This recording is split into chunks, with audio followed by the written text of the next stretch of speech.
Hello everyone here. Today the topic I'm gonna share about is beyond the brewing, unveiling the intricate lingering between tea and water. Here is the content. We're gonna have 6 parts here. Initially, this is a little poem written by myself. I am in you, honey, both your body and your heart. I'm tiny tea, my 3 little characters are in your warm and gentle heart. You broaden my life, that's the reason for your double wide. You flow in my life, that's the reason for your R river. We are the one who will never speed up.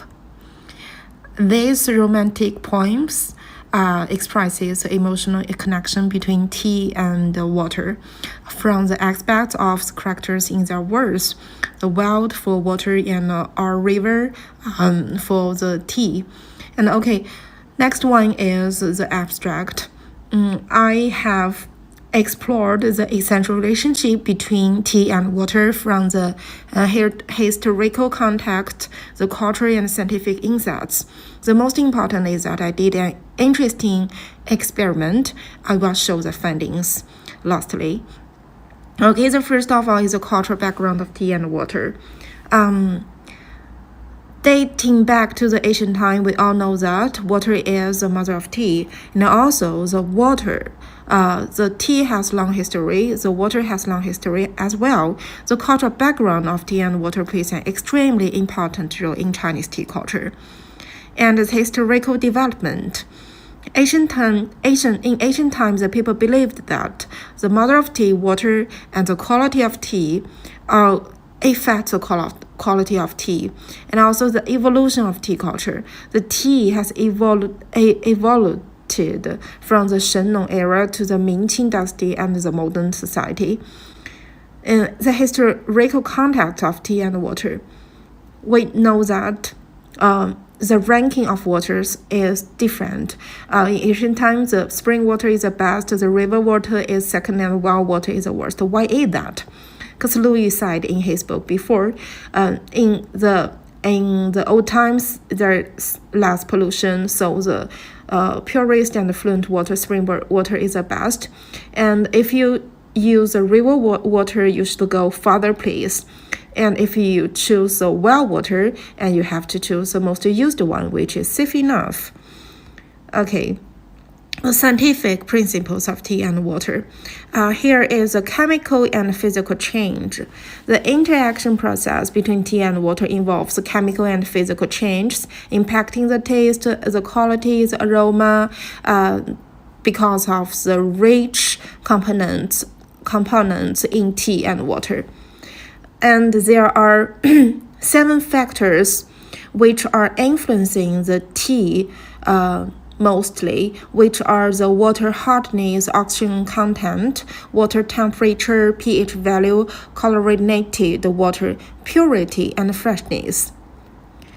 Here I want to emphasize a definition which is TDS, about the PhD, the total dissolved solids. It is an important indicator of purity of bottled water.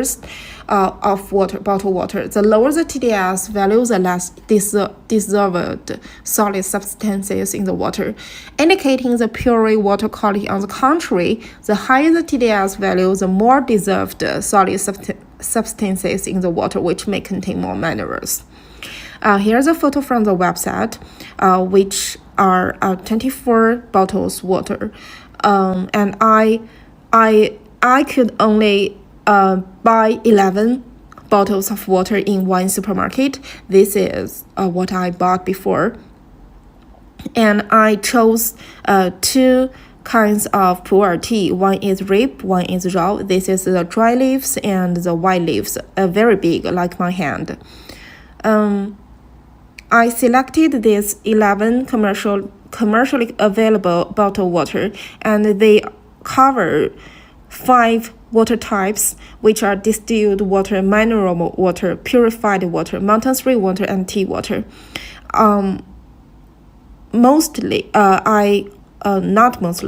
all used 100 degrees to brew them in 8 to 10 seconds. And after it, I compared the aroma, color, and taste using the Fourier Pu'er tasting method, and recorded personal experiences and another tea master's feedback. Yeah, we two do the experiment together. Okay, the table shows the result. We can see here the 11 bottles of water has different TDS, and also I recorded the different tea leaves I used here, and the sensory results are we both marked it. We can see that the highest score is 统一爱夸. 统一爱夸 is a mineral water, which is a surprise for me. And the lowest score is a Tibet 510 drink, which is also mineral water. And we can see that the most interesting is that Tibet 510 drink has the highest TDS value here, and also Aikwa is a mineral water and it has a high TDS 106 relatively here. So we can draw a conclusion that not all the mineral water has the worst taste of Pu'er leaves.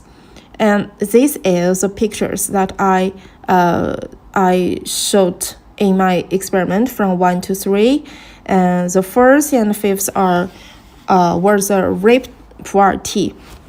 It's a 七子饼 tea, and the 6, 7, 8, the color are the same. It has no big difference. And here we can see the Aikwa, which has the best flavor, and the 农夫山泉 tea water here. Okay, so the sensory results and analysis tell us the different water qualities affected the tastes, with some enhancing the tea experience and others resulting in a less desirable flavor. Contrary to common beliefs, we can see that not all the mineral bottled waters has the worst results. So, in the cultural and historical and scientific insights, we cannot draw a fixed conclusion. It depends. It depends on the different tea leaves, the different water, the different situation, the different masters, even the different masters' moods and their condition.